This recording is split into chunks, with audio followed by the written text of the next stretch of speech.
Alright, Craftmaster, mabilis lang to. So ngayong araw naman is pag-usapan natin at alamin natin kung paano nga ba dumiskarte at humarap sa ibabaw ng lona ang isang Saul Sanchez.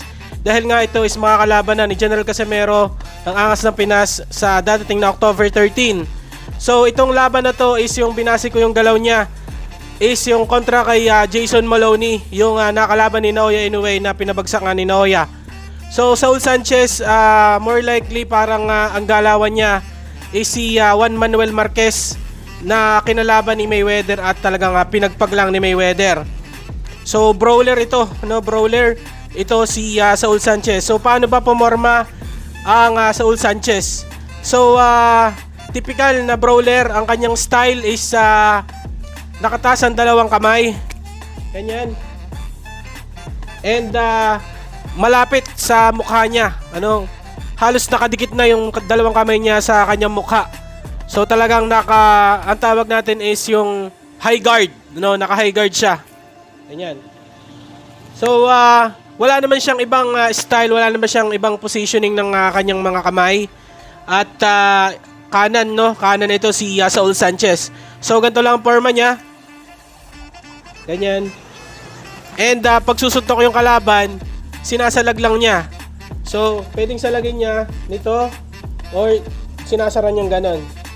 So, brawler and naka-high guard ang kanyang estilo. So, brawler, so siya talaga ang halos gusto niya. Siya sumusugod talaga. And pag nasa tamang posisyon or nasa tamang distansya, ito si Saul Sanchez, ang maganda sa kanya is gumagamit talaga siya ng jabs. And short punches, no? Wala siyang wild punches. Lalo na sa mga unang rounds, kalahatian, and pag naghahapit na siya, doon na siya nagkakaroon ng mga wild punches. Pero so far so good ng kanyang mga suntok kasi mga short punches talaga. So pag si Saul Sanchez is sumusugod, gumagamit nga siya ng jabs. So talagang habit niya na gumamit ng jabs, and ang jabs niya is talagang malakas, no? Wala siyang fake jabs. Talagang dinediretso niya, malakas talaga yung jabs niya. So, and ginagawa niya yon, iminimix niya yung kanyang jabs sa left hook. So, parang nililito niya yung kalaban niya, sinasanay niya yung kalaban niya sa kanyang jabs. And paminsan-minsan, bumabato na lang siya ng left hook. So, doon nga sa laban nila ni Maloney, ganun ang ginagawa niya, jabs, and then may mix yan ng left hook. Talagang lumulusot, no? Tumatama talaga sa panga ni Maloney. At pag combination niya is napakasimple lang, no? Walang masyadong arte, walang masyadong combination. So, jab straight lang, jab hook lang. So, ganun lang ang mga combination. Pero mabilis, no? Jab hook. Ayan, ganun lang ang mga combination niya. And pag close range niya, pag inside fighting kung tawagin, doon siya nagpapakawala ng mga hooks na body shots. So mahilig din siya magamit ng left and right hooks and uppercut, no? Lalo't nakatungo yung kalaban, nakatungo pag nakikipagdikdikan sa kanya. So pares naman siya na si Maloney, lumalaban niya ng tunguhan. So pares sila na ganon. And nagpapakawala nga to si Saul Sanchez ng uppercut, no? More likely kanan, no? Pero bihira naman. Gagamit siya ng uppercut na kaliwa. Pero sharp yung kanyang right uppercut. Talagang tumatama kay Maloney yun.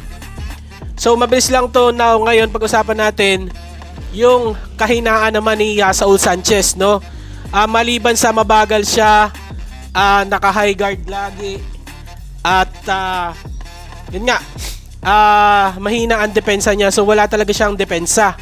So ang depensa niya lang is salag-salag.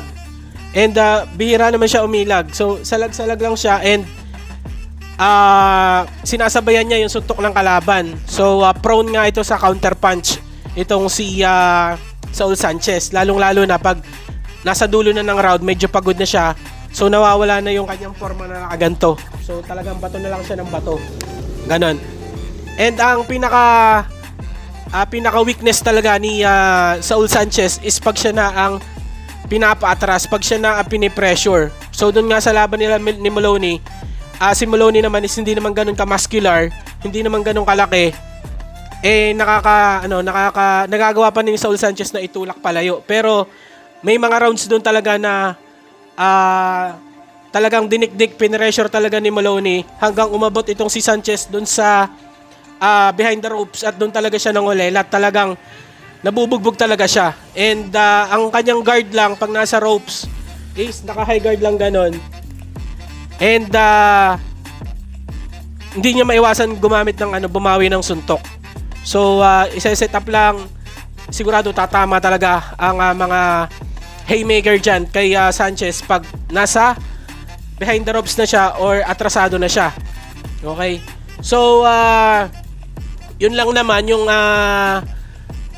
good habits niya and or sabihin natin na ups and down niya. So ang ups and down, magaling siyang gumamit ng jabs, minimix niya yan sa kanyang left hook. At pag close range, gumagamit siya ng mga hooks and uppercuts. And ang weaknesses naman niya is yung high guard lagi siya.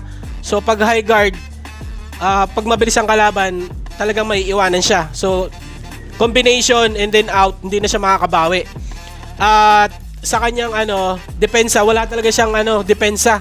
So hirap talaga siya dumepensa, lalo na siya pag siya ang nasa pinapatras or nasa behind the rope. So yan.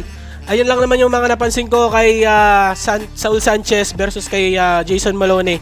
And dun sa laban nila, parang para sa akin is nanalo pa si Saul Sanchez dun sa laban niya kay Jason Maloney. Okay, so yun lang, Craft Master. Maraming salamat and good luck kay Casimero Brothers. Thank you.